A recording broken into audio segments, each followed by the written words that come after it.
Sosok Wahyu Iman Santoso, Hakim Persidangan Brigadir J yang dilaporkan Kuat Ma'ruf ke Komisi Yudisial. Nama Wahyu Iman Santoso kini tengah menjadi perbincangan. Hal tersebut tak lepas karena hakim yang di persidangan kasus pembunuhan Brigadir J ini dilaporkan ke Komisi Yudisial oleh Kuat Ma'ruf. Hal itu dilakukan Kuat Ma'ruf karena merasa tersinggung dengan Ketua Wahyu Iman Santoso saat menjalani persidangan kasus pembunuhan berencana Brigadir J. Kuat tak terima Wahyu menyebutnya buta dan tuli lantaran tak melihat dan mendengar saat Ferdy Sambo menembak Joshua. Atas kekesalan itu, Kuat Ma'ruf melaporkan Hakim Ketua Wahyu Iman Santoso ke Komisi Yudisial pada Rabu 7 Desember 2022. Wahyu Iman Santoso merupakan hakim pemimpin sidang kasus pembunuhan Brigadir J. Laporan itu dilayangkan kuasa hukum terdakwa Kuat Ma'ruf, Irwan Irawan.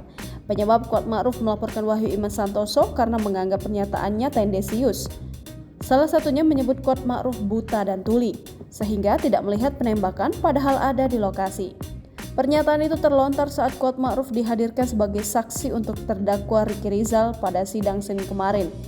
Tak hanya itu, majelis hakim juga dinilai kerap menilai keterangan saksi yang dihadirkan di persidangan itu berbohong dan sudah disetting.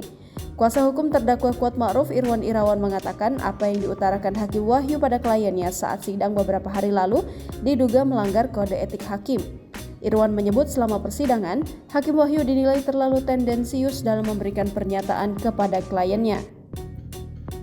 Tak hanya itu, majelis hakim juga dinilai kerap menilai keterangan saksi yang dihadirkan di persidangan itu berbohong dan sudah disetting.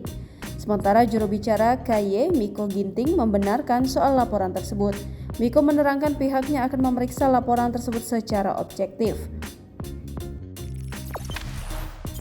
Jangan lupa subscribe, share, komen, dan like ya!